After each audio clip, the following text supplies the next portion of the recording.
Welcome, welcome, welcome back, my Be Health Empowered family, to another week of our show, Excuse Me, Doctor.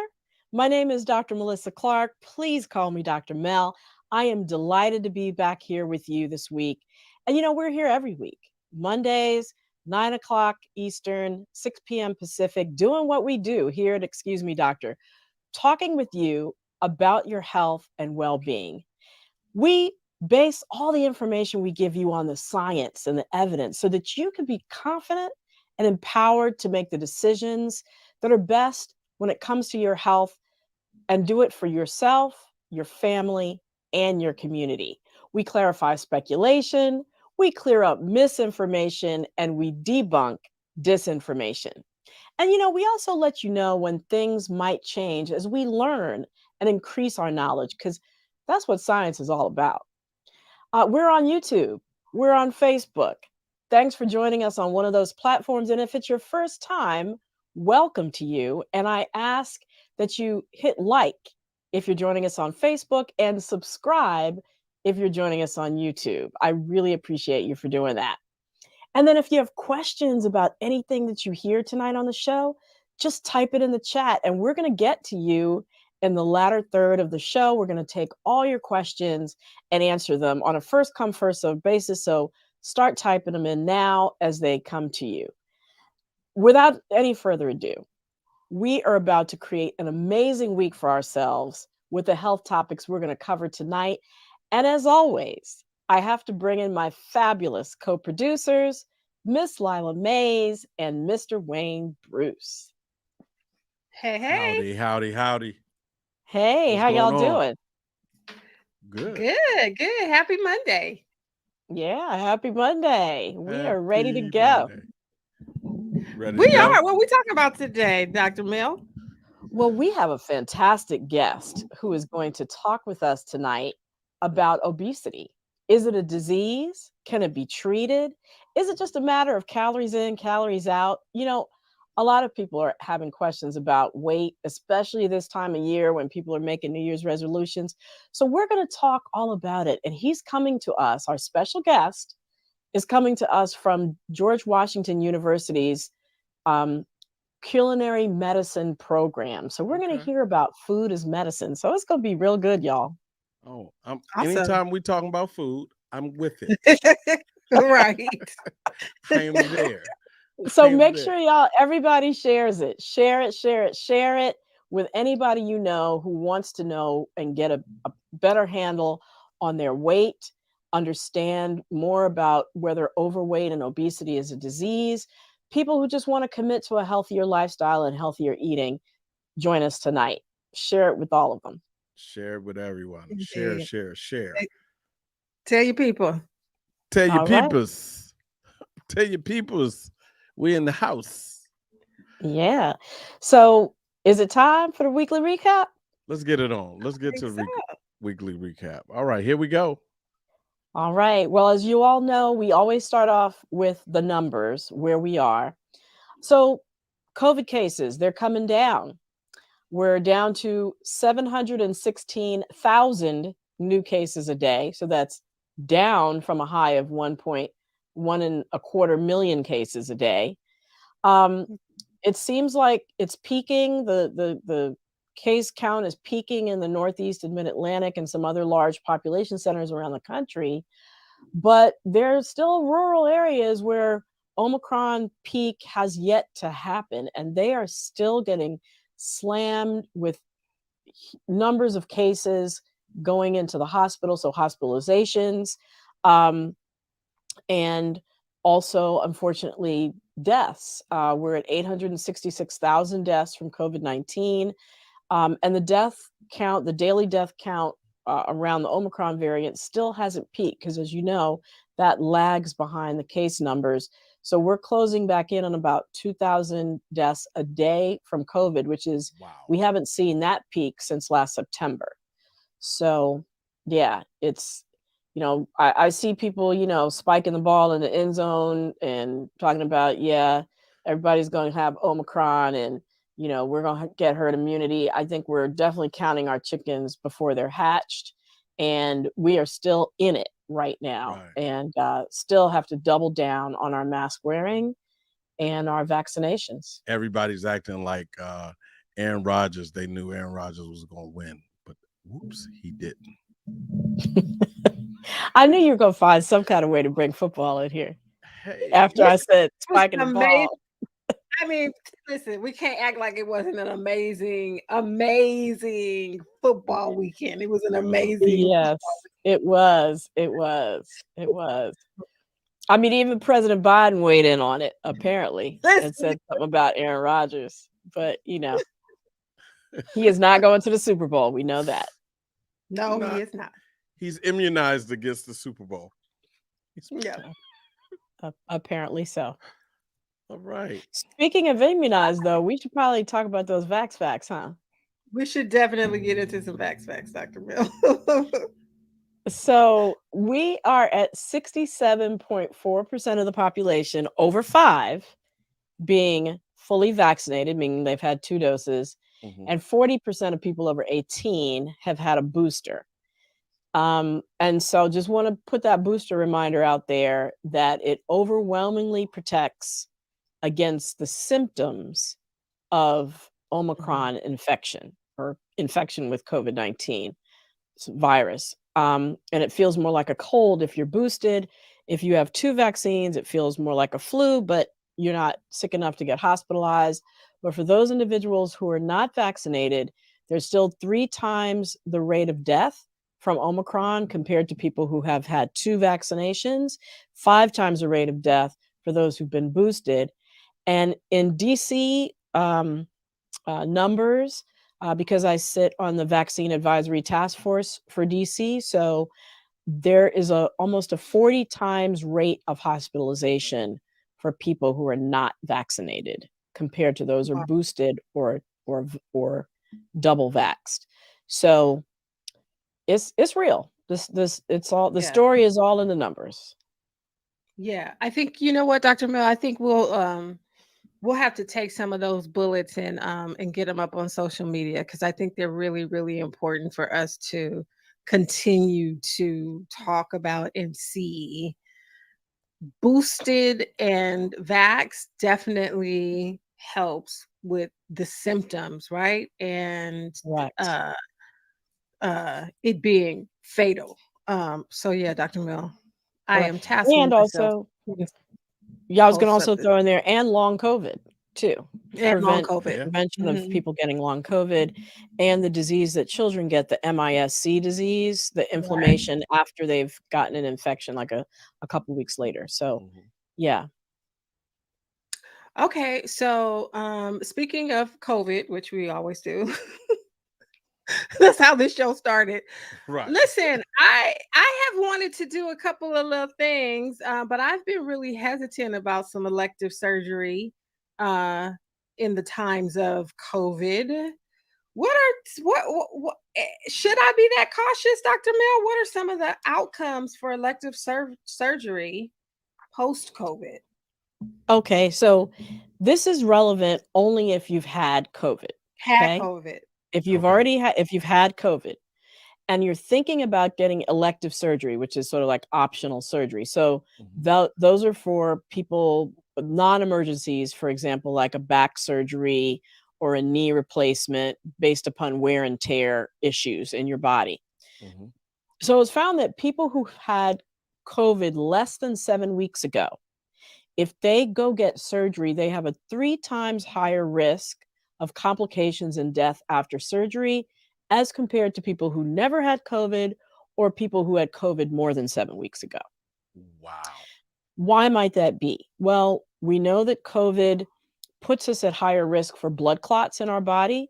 We also know that when you have surgery, especially surgery that specifically on orthopedic surgery like back repairs and knee repairs and hip repairs, you have a higher risk of blood clots as well. So those 2 things combined are probably what's leading to this observation.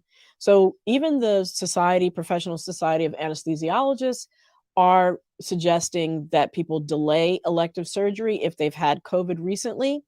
And so for the public, for everybody listening, it's important to let your doctor know if you're thinking about having an optional surgery, that you've how recently you've had COVID, or that you've had COVID and how long it's been, and to delay it at least 7 weeks, or until you are fully recovered. Wow. That's good to know. Yes, Keep absolutely. keep it in line with the COVID risk. A plant-based diet by eating healthy can have an effect on COVID. Yeah, so this was a study out of Massachusetts General Hospital up in Boston, Mhm. and it showed that um, people who had a healthy plant-based diet um, were at lower risk for getting COVID, about a 9% lower risk, um, and that's getting infected. And there was a 41% lower risk of developing severe COVID. Now, this was in a database. This was kind of back in 2020. Most of this data was gathered. So that was with the original strain and the early variants, but that's still pretty impressive numbers. And that was, you might say, well, people who are well off are going to be eating a healthier diet, a plant-based diet anyway. So there might be these other factors that are associated with, you know, being well resourced, that might have had that effect. Well, actually, that's not the case.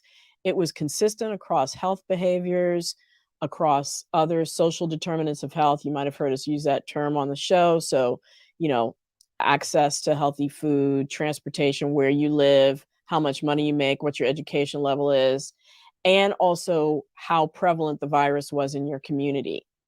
So, it's important, I think, that we understand this concept of maximizing our health, because together with vaccination, it cuts way down on our personal risk of of getting sick, or if we get in contact with the coronavirus. Mhm.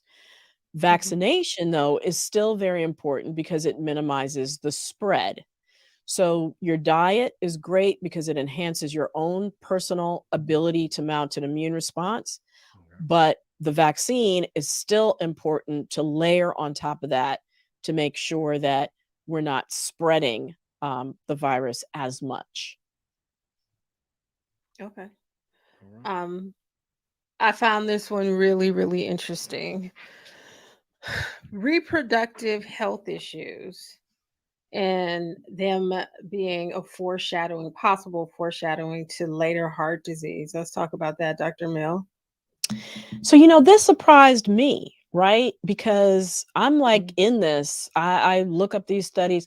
I found that this information was in the literature going back to 2003, almost 20 years ago. And so Oh, wow. the reason why I'm featuring it tonight is because recently there was a publication that looked at all the studies over the past 20 years, and they all are saying the same thing, right? Basically, that reproductive risk factors in women are associated with later in life heart disease or cardiovascular disease, which includes strokes and high blood pressure and heart attacks. Mhm. It included everything from getting your period really early, to contraceptive use, to gestational diabetes and pregnancy, preterm birth, miscarriage. All these things were associated with higher risks of heart disease or cardiovascular disease later in life. So let's group them together: preeclampsia, stillbirth, miscarriage, and preterm birth. That's a twofold increase in cardiovascular risk. Mhm. Gestational hypertension, so high blood pressure in pregnancy. Placental abruption, that means if the placenta separates from the uterus before your baby is born. Mhm. Gestational diabetes, those were associated with a 1.5 to 1.9 increase. And early, getting your period early, polycystic ovarian syndrome, and early menopause were associated with a 1.5 times increase. The one Wow. good news was that if you breastfed, and you breastfed for a longer period of time, that decreased your risk of heart disease later in life.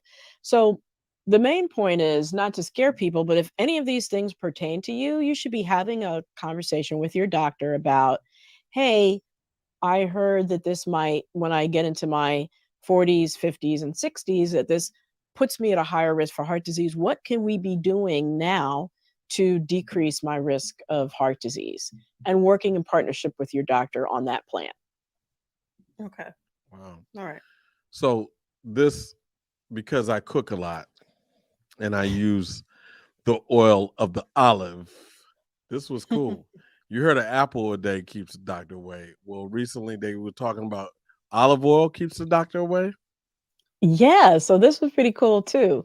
So the American College of Cardiology found that people who consume more than half a tablespoon of olive oil a day were less likely to die from cardiovascular disease, which we just defined, cancer, dementia, and respiratory illnesses. And that if you replace things like margarine, butter, mayonnaise, dairy, fat with the equivalent amount of olive oil, it led to people in this particular study having a 34% lower risk of death from all causes. So notice I didn't put other vegetable oils in that list. So the association didn't hold true for other vegetable oils.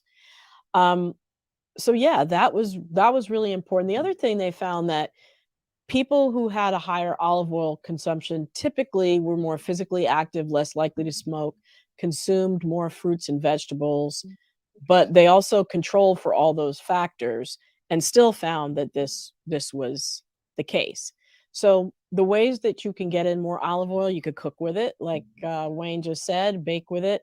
You can add it to your food or on your bread, for example. So use olive oil instead of butter. You can use it on your salad dressing. So there are different ways that you can try to get it in. Have you heard of people just taking it straight, taking it straight to the dome? Give me a That tablespoon of olive oil. That's so funny because I was on the Russ Parr Morning Show this morning and they asked me that same question. They were like, "Oh, I'm glad that you mentioned there are these other ways to get it in because I was just going to go get me a spoon and just dip it in olive oil." Straight to, we taking it straight to the dome. We We're taking taking it some olive straight. oil every day. Right, I mean, right. listen though, if you have some good olive, if you have some good olive oil, So listen, Well, you should the drink other thing it I along like to with do this. is combine it with balsamic vinegar and dip my toast in it. That's Yeah. another way to do it, your pita bread or whatever you wanna do. So that's another way to get it in, but, a um, tablespoon. Is it a I tablespoon or half a table? half a tablespoon a day, Okay. more. Yep, exactly, and substituting it for other things that are not as healthy, like the margarine and the mayonnaise, Oh, etcetera. okay. So Yeah. we're not going to hear, that at the end of of those commercials, like for Olestra and all that, may cause all these things. We're not going Oily to have any discharge? oily discharge. We don't want No, that. Okay. no, I'm just checking. I'm just. Hey, Lila, I I I, I hear and see you. You had to ask. I know I I'm right here. I had to You had ask because you had to it could be it could be problems for some people. all right. no, I think we're pretty good on the olive oil, so Yeah. Okay, so fantastic. what time is it? You know what time is it? It is as Morris Day would say. What time is it? Is it? The weekly debunk. Stopping misinformation in its tracks. So tonight, Tanisha Twitterfinger said, Governor DeSantis said it's ridiculous making young women like nurses who are trying to get pregnant get a vaccine. I told y'all that vaccine causes infertility. I don't know about that. Excuse me, Dr. Mel. Is that true? It's really a shame that politics are so closely intertwined with public health, but that's where we are right now. And I'll just repeat because we've done other debunks on this, but this was actually said recently. And so I think, as Tanisha pointed out, we need to point out that there is no link between the COVID-19 vaccines and infertility. There's no basis for the governor saying that other than perhaps politics. No animal studies have shown it. No studies of humans undergoing fertility treatment have shown it. No COVID vaccine trials have ever found an association between the vaccine and lowered fertility rates. And there's no association between COVID-19 vaccine and miscarriage risk. And so just last week, a new study came out and confirmed all this. They looked at 2,000, over 2,000 women aged 21 to 45 in the US and Canada. And they, enrolled both them and their partners. About three-quarters of them, of everybody participating, had at least one vaccine. And they saw no association between having been vaccinated against COVID-19 and the probability of conceiving a child within one menstrual cycle. Actually, the opposite was true. What they saw was couples in which the man had tested positive for COVID within 60 days, they were 18% less likely to conceive in that menstrual cycle than Hmm. than people than where the man hadn't had COVID. So, Mhm. we know that the virus has been found in the testicles. We know in rare instances, some studies have shown that it's associated with erectile dysfunction. So we don't know what that was about. But what we do know is that COVID-19 vaccine is not associated with fertility. And yet another study has come out to endorse that. All right. So that's our debunk Somebody for the said week. somebody said when Tanisha gets her MD, she can speak on it. Well, I'm just glad that Tanisha's in touch with us and asks her questions every week. Indeed, We indeed. need that open dialogue going on. So, well, that's it for our debunk. Thank you, Wayne and Lila. We're gonna see y'all really soon, back again. And I'm going to launch into our show for this week, which, as we mentioned at the top of the hour, um, is all about obesity, understanding obesity. Is it a disease? Is it just calories in, calories out? What is it all about? And um, how can we best address it? I know a lot of us are having our New Year's resolutions right now. They include losing weight. And so we have a fantastic guest with us tonight, Dr. Kofi Essel. He is the director of the culinary medicine program at the George Washington University School of Medicine. He's an experienced community pediatrician, content creator, and an academic who's had national recognition in addressing obesity and food insecurity in families. Welcome, Dr. Essel. Thank you so much for joining us. Thank you for having me. Absolutely. Well, I know have a lot to talk about, so let's just jump right into it. Can you define obesity for us? Yeah, great question. And I appreciate the way you framed this conversation. I think it's an important way to frame it. When we think about obesity, I typically define it to my students, to my families, as obesity is sort of a multi-system, complex, chronic disease that affects the body in multiple different ways, right? When you think about obesity, when we think about the definitions we use the BMI calculator, right? The idea of measuring one's height compared to one's weight, right? And then when you kind of look at that, or really weight over height, but either way, you're comparing one's height and weight together, and you're kind of coming up with sort of absolute numbers. Is BMI a perfect measure? No, it's not, right? So just by looking at someone's BMI, you cannot tell if they are healthy or not healthy or what degree they are. I think we try to assume a lot from looking at individuals, but we don't really know anybody's story by looking at someone. And I think it's important that we do not do that and stigmatize others by doing that. I use the word complex because the idea of obesity being a disease is important to really understand and realize. Typically, when people think about obesity, sometimes they think about it as a behavior issue, or somebody uses the term a moral failing, right? But understanding it as complex really starts to blow that up.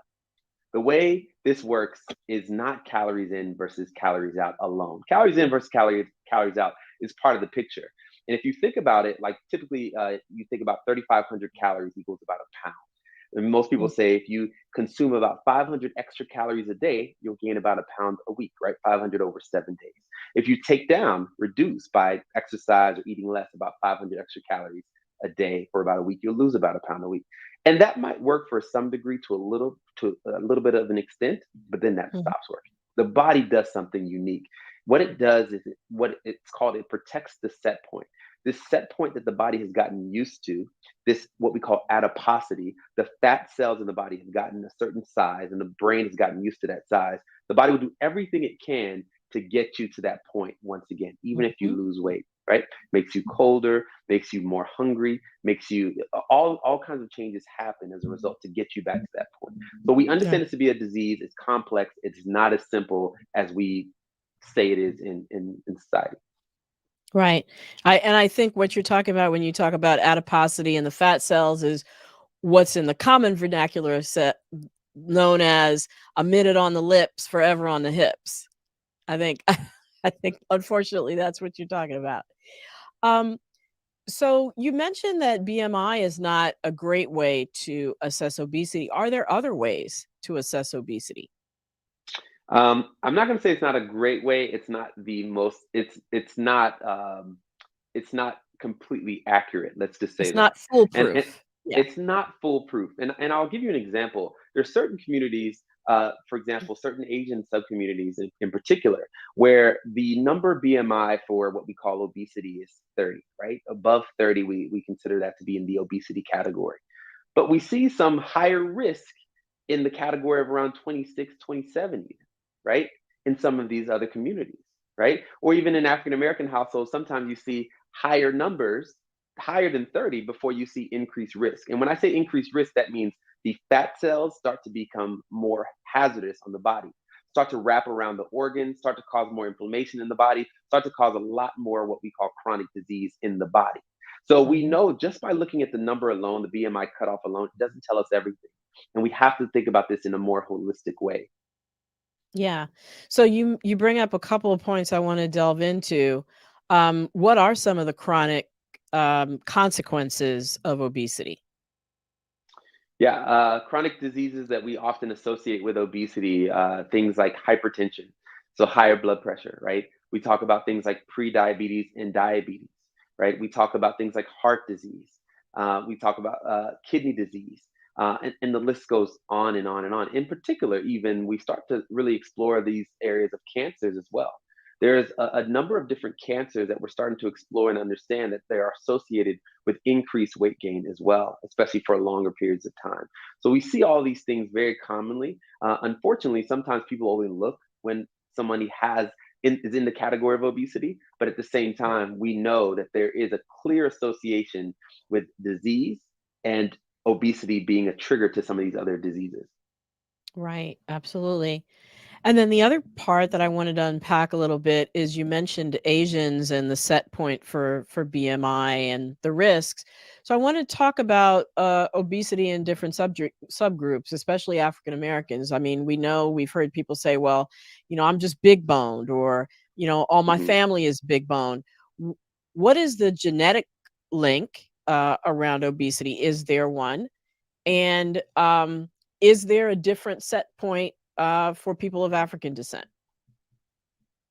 Great question. So there are definitely associations of what we call genetics and epigenetics, sort of micro details about an individual's genetics and how that passes on from generation to generation. The reality is, when you look at sort of the epidemic that we call the obesity epidemic and sort of the changes over the last 30, 40, 50 years, we can't link that directly to genes by themselves, but we do know on the individual level, there is a lot of genetic association that we see. In terms of set point, we don't describe in the research a difference between the set point of, say, African American populations versus Asian populations versus white American populations in particular. So the set point is not necessarily what we would say they're different. What we would say is the risk for disease based on the BMI criteria. One of the interesting studies that we often talk about is a study that was done with the Biggest Loser contestants. The Biggest Loser is a show that many people know, was on for years, went out and then came back. One of the things that I often tell my students is, have you ever seen a reunion episode? Have you ever seen what happens when the lights go off, when people go back home?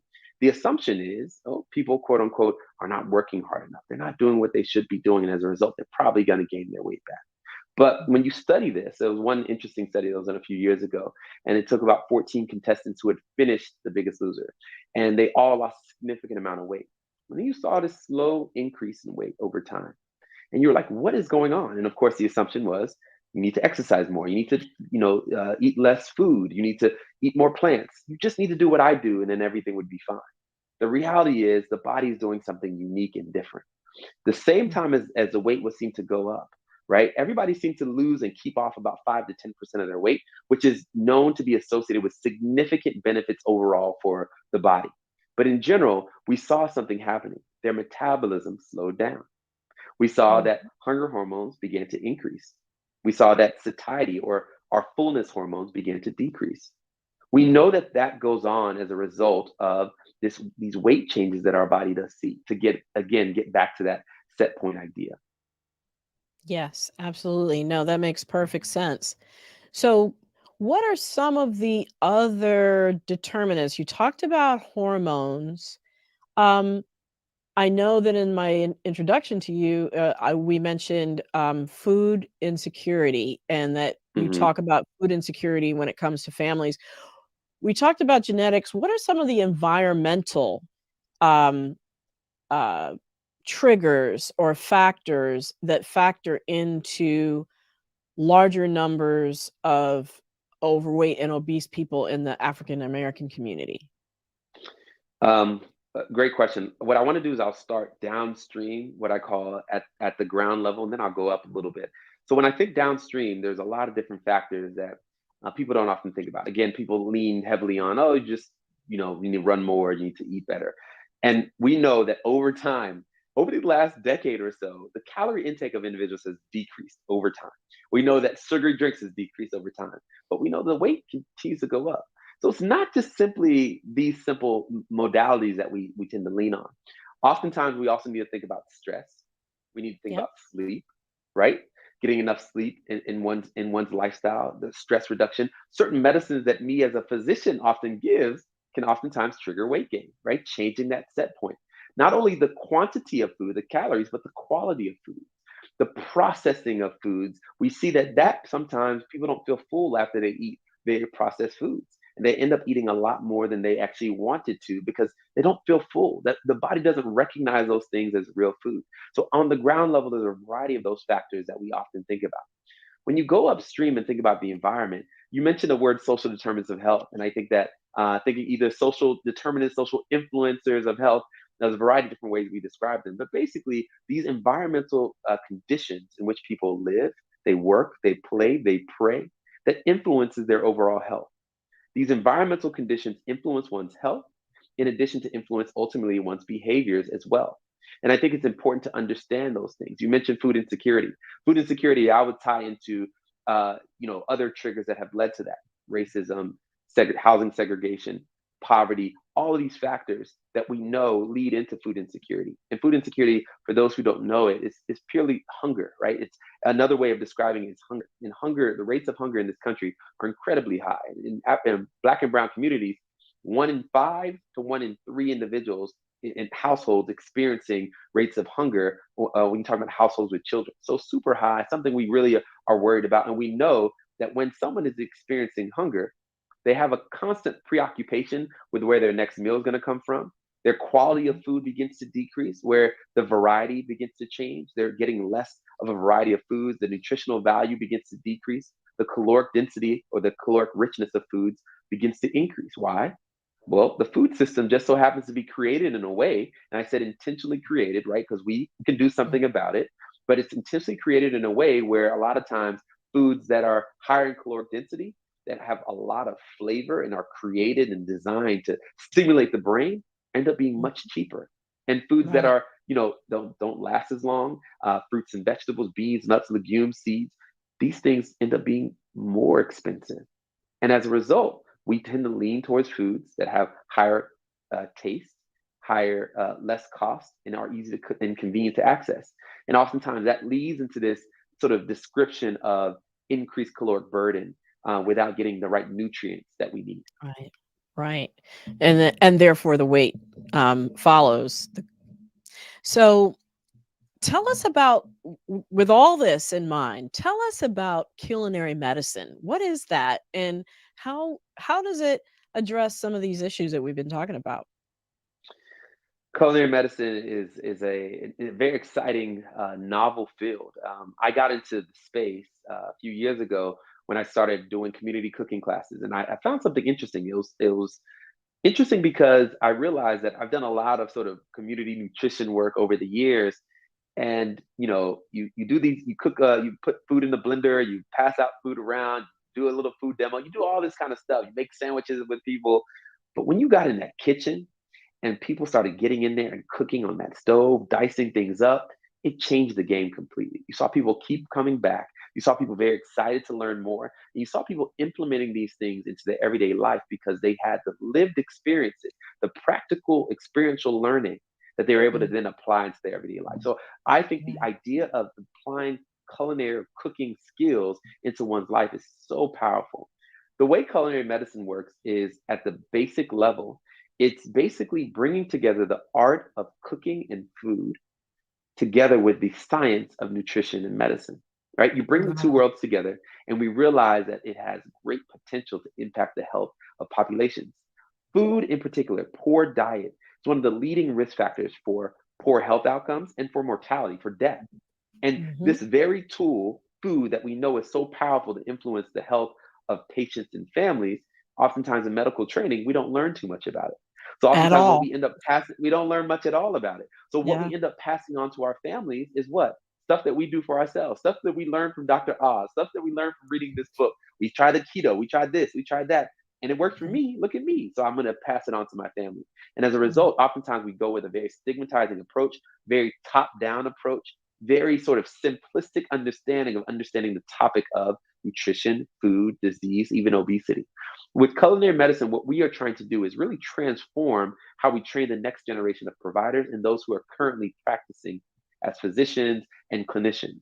It's not only physicians, but also physician assistants, nurses, registered dietitians, nurse practitioners, but we tried to do this. We tried to get clinicians in a classroom. We, at my institution, we teach our medical students about the art of food and cooking and the science of nutrition and medicine. We teach them Mhm. practical skills in the kitchen setting and teach them how to Wow. communicate it with their families. It's a skill that they're so excited to learn about because they hadn't seen it. They didn't know it existed. They didn't know how Right. powerful the tool of food and nutrition could be to influence the health of their families and their patients. And so that's what Right. we do at our institution. It's really catching fire across the country. And it's one of those gap fillers that really helps us to fill that gap in around nutrition education and medical training. And then again, how do we take that in the practical way into working with our patients alongside our patients and families? Excellent. That is wonderful. Well, we've heard about the benefits of anti-inflammatory diets. Can you talk to us a little bit about that and how you might incorporate that into working with your patients in a cooking class, for example? Yeah, that's really good. So inflammation is something that happens in the body very easily, and oftentimes it's triggered by the things that we do and the things that we put into our body. A lot of times, a lot of foods that cause a lot of inflammation are highly processed foods.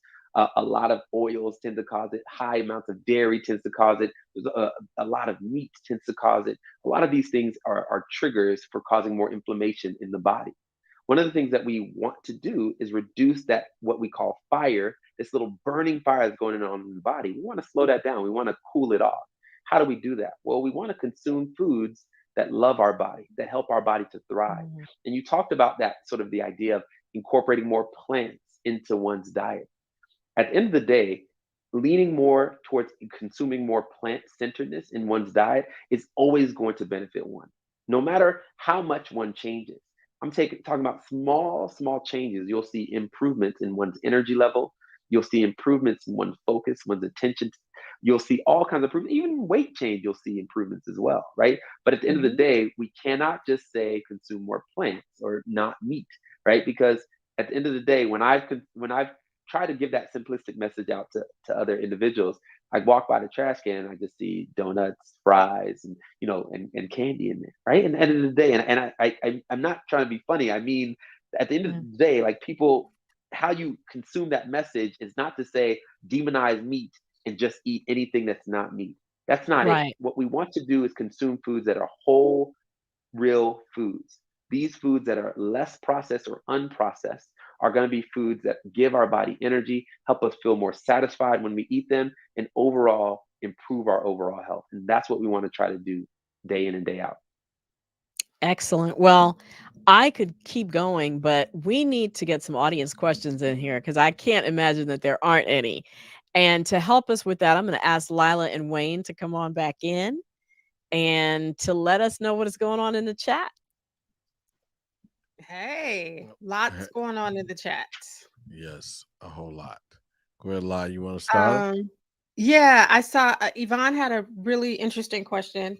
Are we eating differently than our grandparents in the African American community? Oh, good I'll say question. ancestors. We eating differently Yeah, than our let's go. ancestors. Let's go a little Right. bit higher than that. Yeah, yeah, Right. yeah, yeah. 100%, right? I mean, right now, if you're talking about in America, we're consuming the standard American diet. The standard American diet is not going to lead us in the direction of health. It's going to lead us in the direction of death, in the direction of worsening health, Disease. right? It's not helping us. Now, we could say it tastes good. We can say it has flavor. We can say all these different things about it. But oftentimes, that's how foods are designed, right? That's how foods are really, they hijack our taste buds to some degree, is what I would kind of describe it as. The foods that we used to consume was consumed more richly around plants, fruits, vegetables, beans, nuts, legumes, seeds. Like these are the foods that we used to consume a lot more of. And meat used to be more of a garnish, right? Meat used to be more of something we would incorporate for more flavor and different things like that when we had access to it, right? It wasn't something Mhm. we always had access to. And the amount we're consuming now is far more than we used to. Even the processing of foods. Processing of food has allowed us to deliver food all around the world more efficiently and more effectively, right? There's benefit there.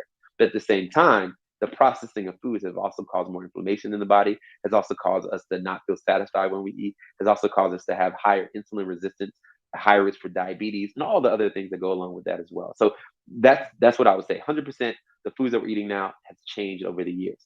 And when you see this diet being transplanted to other communities around the world, you see the same thing happening there. Communities that had no blood pressure, high blood pressure, communities that had no heart disease, you bring that diet over, you bring the KFC, you bring the Popeyes, you bring these things over, Mhm. all of a sudden, the Yeah. health is looking the same. What's going on? It's the food. It's the food. Right. And I would also say with meats too, as compared to what our ancestors ate, because of mass farming of animals, mass production, the need to make them bigger and meatier and using steroids and using antibiotics, those things are retained in the meat when you eat them. And so Mhm. that's definitely a huge difference than what our ancestors consumed as well.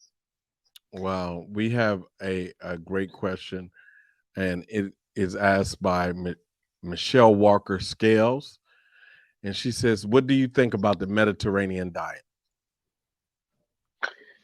Great question.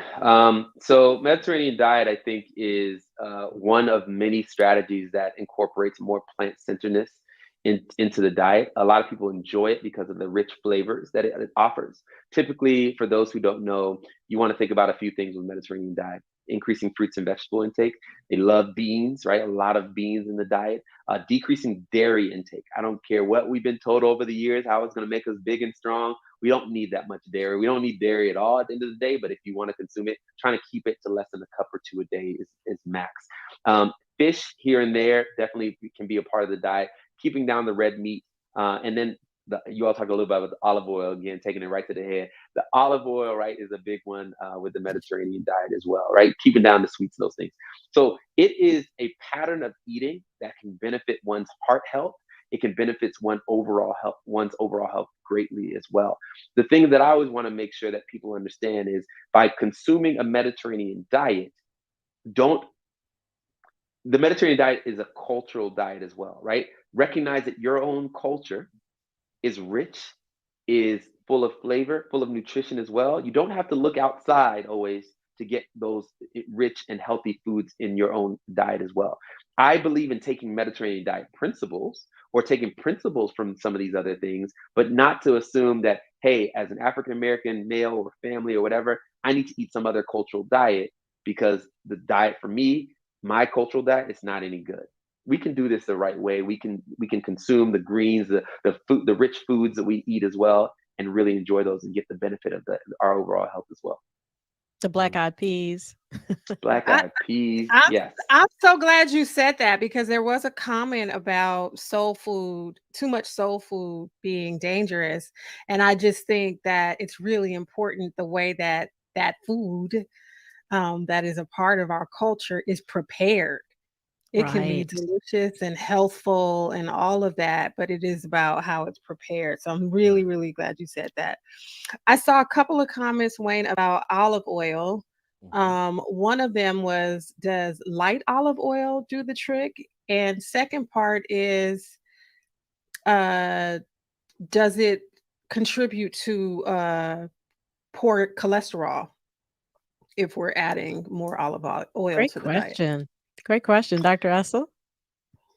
Yeah, so wonderful question. So one of the biggest factors that leads to increasing cholesterol is what we call saturated fats, right? So those are going to be saturated fats are going to be more from your animal-based proteins and foods and things like that.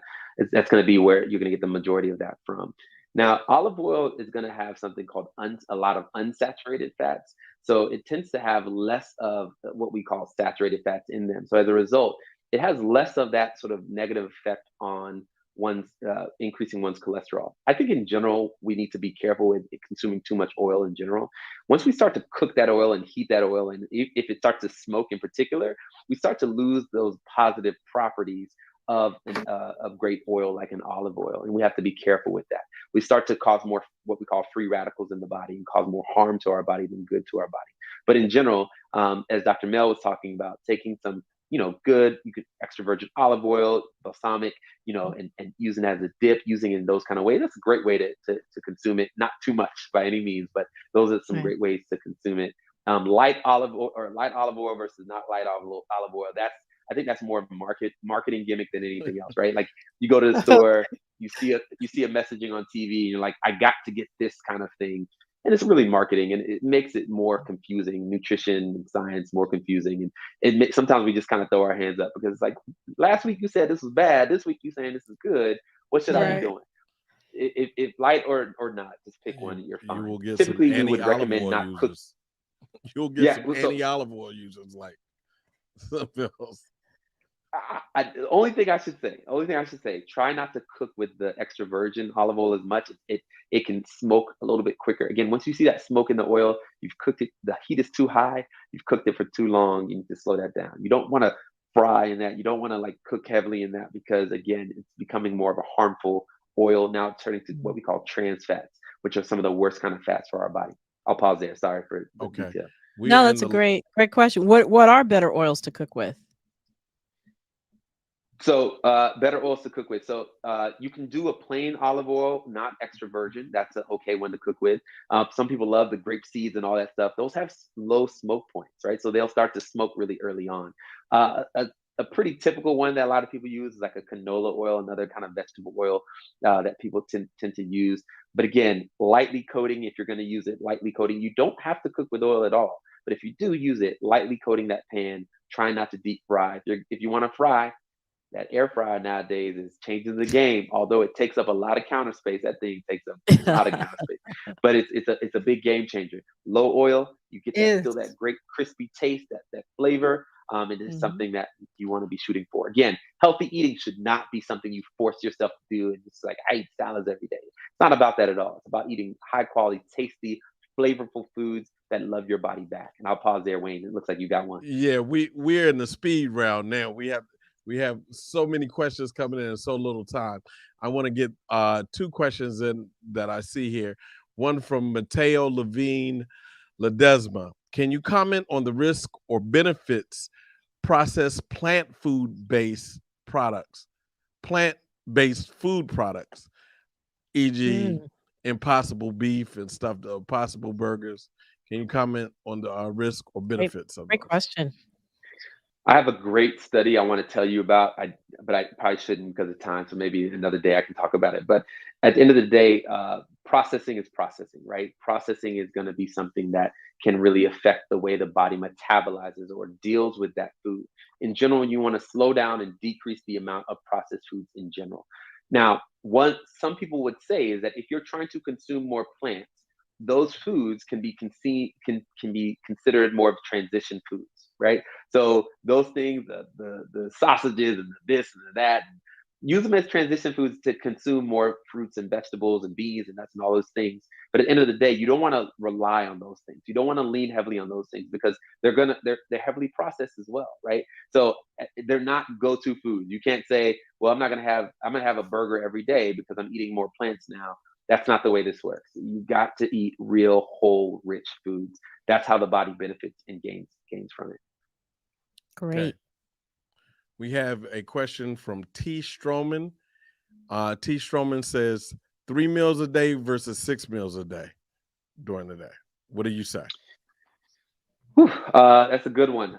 So people used to love talking about if you eat multiple meals a day, you increase your metabolism, right? Maybe a little bit, maybe not. At the end of the day, there's a big movement nowadays around this concept of intermittent fasting, and we can talk about the pros and cons, the effectiveness. We know it works really well in sort of animal species, and there's the evidence is kind of mixed in humans as well. But people swear by it. Anecdotally, when you talk to patients, when you talk to families, people swear by it and they see a lot of great benefits they see from it.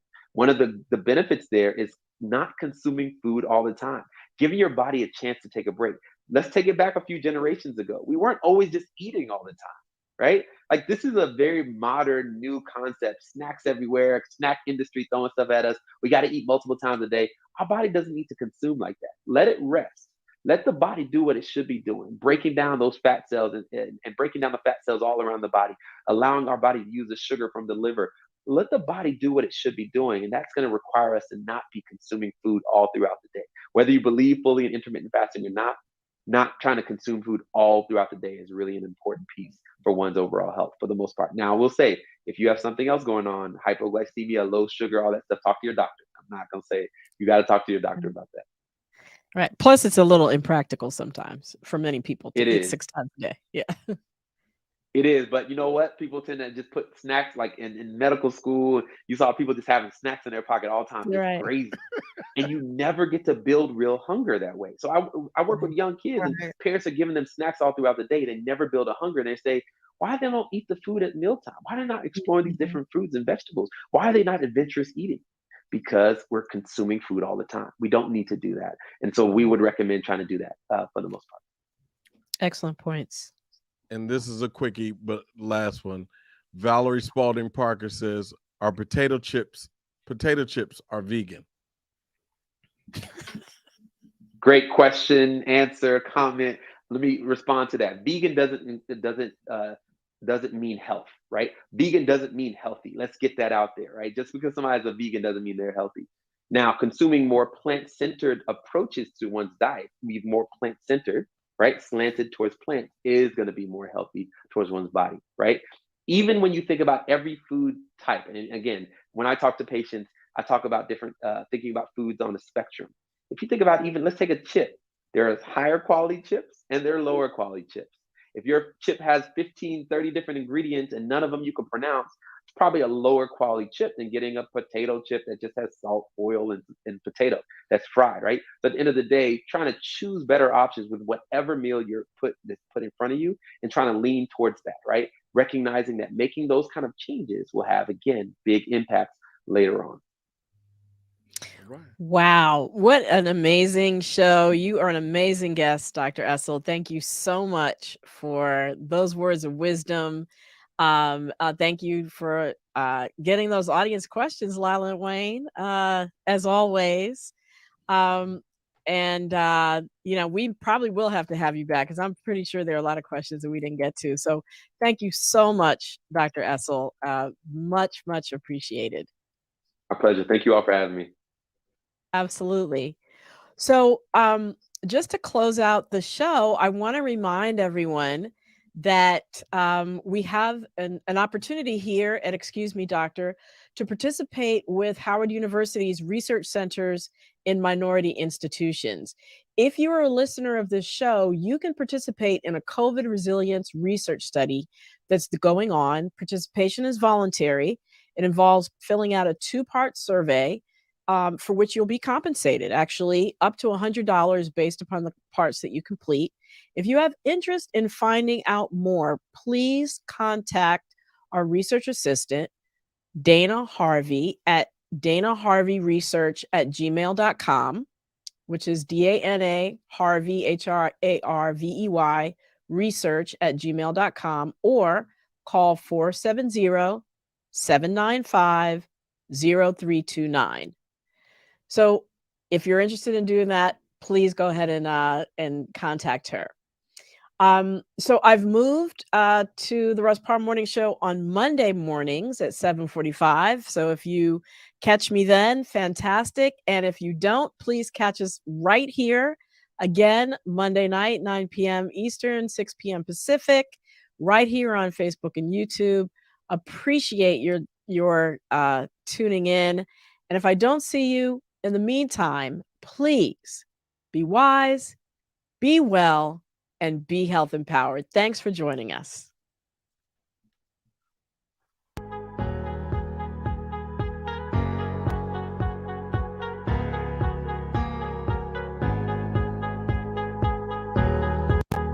My name is Dion Davis.